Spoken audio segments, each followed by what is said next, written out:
आज की सरकार क्या फिलिस्तीन के साथ नहीं खड़ी है? विवेक जी, विवेक जी, दो मुद्दों को मिलाइए मत, दो मुद्दों को मिलाइए मत। आज की हमारी सरकार क्या फिलिस्तीन के साथ नहीं खड़ी है? दूसरा सवाल दाग रही हूं आप पर, जिससे डक मत करिएगा। पहला सवाल मैंने पूछा था कि एससीओ की बैठक से पिछली बार कौन सा देश ने बिना हस्ताक्षर किए वॉकआउट किया, उसका जवाब का इंतजार कर रही हूं। दूसरा सवाल आपसे पूछ रही हूं, क्या फिलिस्तीन के साथ आज की सरकार नहीं खड़ी है?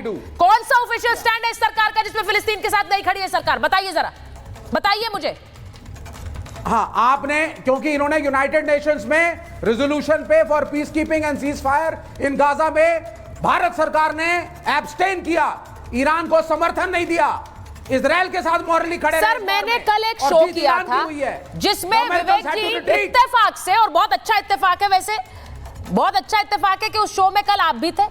थैंक यू इंडिया ईरान कह रहा था, और आप ये कह रहे हैं ईरान के साथ स्टैंड नहीं किया। अब मुझे ये बताइए कर्नल सिंह, ये कहना कि ईरान के साथ स्टैंड नहीं किया, Iran is saying thank you to India, और ये कह रहे हैं ईरान के साथ खड़े नहीं हुए, ये कह रहे हैं फिलिस्तीन के साथ खड़े नहीं हुए। भारत की पॉलिसी बिल्कुल क्लियर है। मैं एक पूछूंगी तो आप दूसरे पे चले जाएंगे, मैं दो पूछूंगी तो आप तीसरे पे चले जाएंगे। विवेक जी, कर्नल सिंह, कर्नल सिंह। जय हिंद, नमस्कार। सुचरिता जी, आपके शो टीवी चैनल को कोई पॉपुलर कहे तो मुझे लगता है वो इनकम्प्लीट शब्द है। It is popular only because it is nationalistic, राष्ट्रवाद का चैनल है।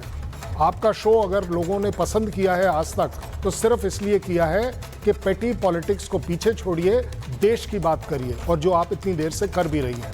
अब आगे बात, आपका सवाल जो अनआंसर्ड था, मैं आपको जवाब देता हूँ, जिम्मेदारी से देता हूँ। आज तक एससीओ की हिस्ट्री में हुआ ही नहीं कि कोई एक कंट्री साइन करने से मना कर दे और वो प्रपोजल टोटली गिर जाए। अब वो इशू ही नहीं कर रहे हैं। सुनिए कर्नल सिंह को, सुनिए विवेक जी। नहीं है। और बाय द वे ऐसी बात नहीं है, इवन जब इंडिया G20 कर रहा था, काफी सारे लोगों ने, काफी सारे कंट्रीज ने कुछ अप एंड डाउन बात करी थी, और सबसे बड़ी सक्सेस इंडिया की ये मानी गई थी कि G20 का भी आपने एक जॉइंट डिक्लेरेशन निकाल लिया।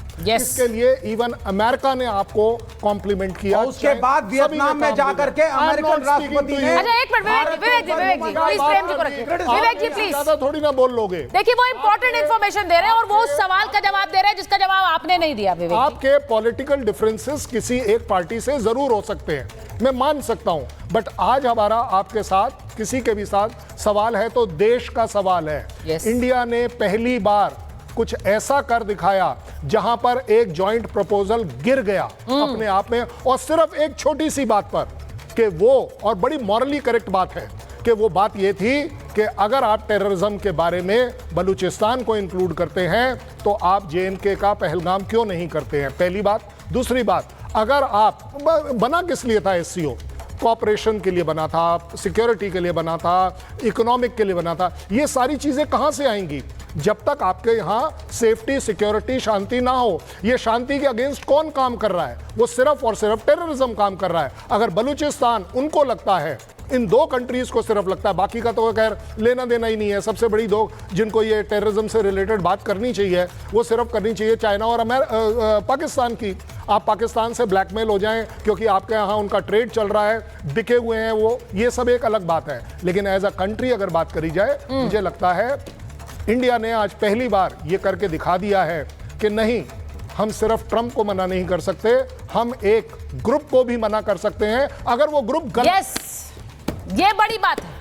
हम सिर्फ एक देश को नहीं, और अभी थोड़ी देर पहले विवेक जी कह रहे थे कि देखिए हम ट्रंप की कॉलोनी बन गए, हम अमेरिका की कॉलोनी बन गए हैं। मैं इसको बहुत सीरियसली इस बात को ऑब्जेक्ट करती हूं।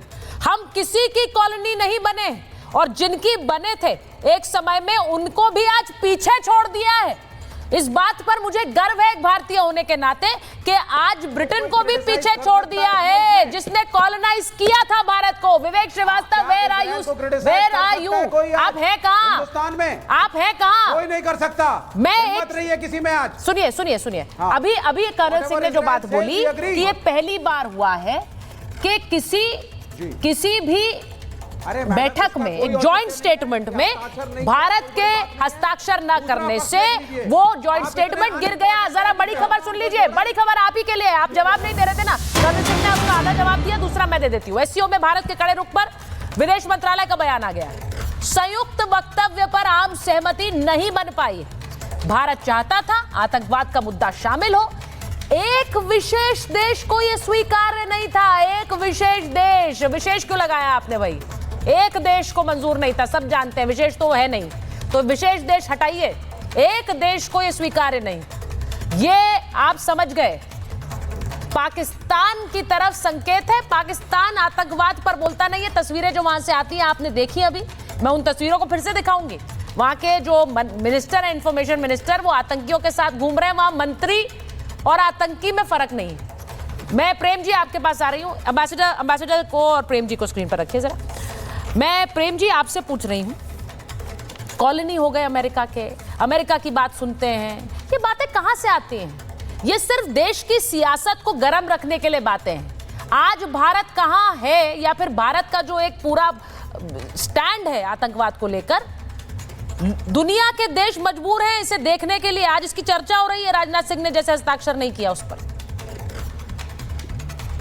सुचारिता जी, एससीओ में ऐसा पहली बार हुआ है कि अपने ही सदस्य देश के हितों के खिलाफ एक ऐसा प्रस्ताव आ रहा था जिसमें उस सदस्य देश को साइन करने से मना करना पड़ा। एससीओ में ऐसी परिस्थिति पहले कभी बनी नहीं। और बलूचिस्तान जैसे कौन से हित?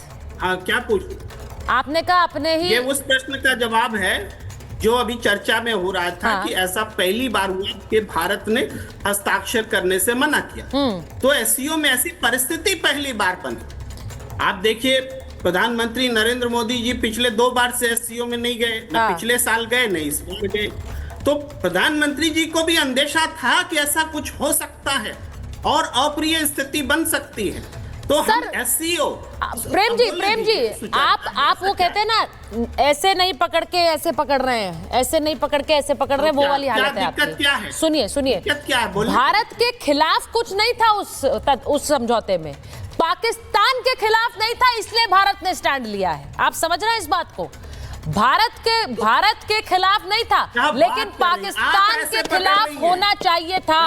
आतंकवाद के खिलाफ होना चाहिए था। आतंकवाद के खिलाफ स्टैंड होना चाहिए था। मैं तो बिल्कुल सही पकड़ रही हूँ। आप मुझे बताइए। मुझे बोलने के लिए कहा गया। हाँ, बोलिए। मैं नहीं कहा सर बोलने के लिए, बोलिए ना प्लीज। एम्बेसडर आ रही है, उसके बाद बात बोलूंगा ना।